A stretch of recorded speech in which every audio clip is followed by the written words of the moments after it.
நடந்துட்டு இருக்கிற அயோத்தி ராமர் கோவிலுடைய கும்பாபிஷேக விழாவை ஒட்டி ஆண்டிப்பட்டி பக்கத்துல இருக்கிற ராமர் கோவில்ல சிறப்பு யாக பூஜை நடந்துட்டு இருக்கு.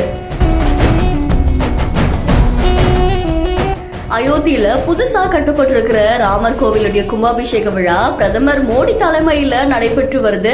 இதுல பல தலைவர்களும் பல நடிகர்களும் பிரமுகர்களும் போய் கலந்துகிட்டு இருக்காங்கல்ல. இந்த வகையில இந்த கோவிலுடைய கட்டுமான பணிக்காக இந்தியா முழுக்க இருக்கிற பல்வேறு புனித தலங்கள்ல இருந்து கட்டுமான பொருட்களும் சிலைகள் அதுக்கப்புறமா பூஜை பொருட்களும் பொதுமக்கள் வழங்கியிருக்காங்க. இதுல ஆண்டிப்பட்டி பக்கத்துல இருக்கிற சித்தார்பட்டி கிராமத்துல இருந்து அயோத்தி ராமர் கோவிலுக்கு கட்டுமான பொருட்களான செங்கல் அனுப்பி வைக்கப்பட்டிருக்கு அப்படின்னு சொல்லப்படுது.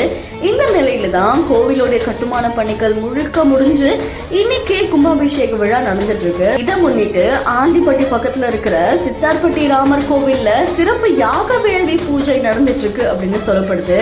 இந்த நிகழ்ச்சியில சித்தார்பட்டி உள்ளிட்ட சுற்று வட்டார கிராமங்கள்ல சேர்ந்த ஏராளமான பொதுமக்களும் பக்தர்களும் கலந்துகிட்டு சாமி தரிசனம் செய்யறாங்களாம்.